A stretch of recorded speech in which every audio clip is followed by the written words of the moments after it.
Let's go to Steve Forbes, of course, who himself has dabbled in politics over a couple of key races. He joins us right now. Steve, what do you think of this? And now a lot of people looking for a business guy. I think it speaks to the fact that the American people, whether it's a Democrat, Republican, or Independent, are yearning for somebody who's not part of the political establishment. They want a new direction. It's the kind of feeling you had back in 1976, which led to the rise of Jimmy Carter and Ronald Reagan. Ronald Reagan was considered an outsider, even though he'd been governor of California in the late 1970s. And the Democrats thought he'd be the easiest candidate to beat. But the people wanted an outsider, and that's how he won the election, became a great president.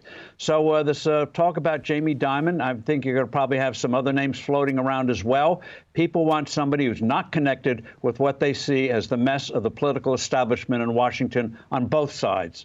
You know, I talked to Kevin O'Leary about this. A lot of people don't know in this country, but he was a serious consideration and almost got the head of the Conservative Party in Canada, which the Conservative Party were to win in a parliamentary election there. Of course, you know the rules. He would be the prime minister. Now, of course, that was an uphill battle, but he told me something about why that has certain appeal. This is from Kevin O'Leary. I've often told people in studying a lot of business types who get wooed to run for high office, be it in Canada or the United States, that it's not as easy. And making in the political world is just not as easy as well. That's what made Donald Trump's victory back in 2016 so remarkable. It was so unusual. Now, the fact that they're touting Jamie Dimon to run, what do you make of that? You know, what you want to find, and this is, I think, very interesting given the race, the way it's shaping up stateside, is can you find someone with legislative skills that are proven? In other words, has executed at a government level and also has great executional skills in business. You know, it's getting the two together, which is why he is very keen on North Dakota's governor, a former businessman running for office, because he has the best of both. But again, it's a tough sell. What do you think?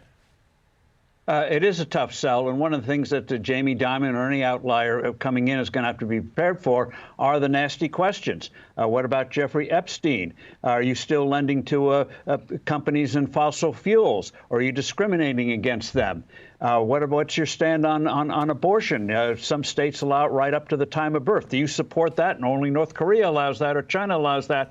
You're going to get a lot of nasty questions, and you have to be prepared for that. And that's why if you go into a race, not only do you have to be prepared for those hard questions, but also you have to come forth as somebody who has an agenda that's not just running just for the sake of running, but has something positive to offer, as Reagan did, as Ross Perot did back in 1992, as a guy who can really fix things, get things done. Remember, he rescued some of his workers who were being held in Iran, arranged a raid.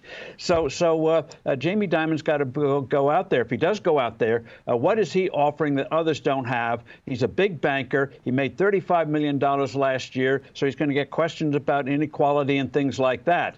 So you better be out there establishing your own agenda, or you're going to get eaten alive by those kinds of questions. Yeah, it happens, and it is the nature of the beast. It can be beastly. Steve Forbes, always good seeing you, my friend. Thank you very much.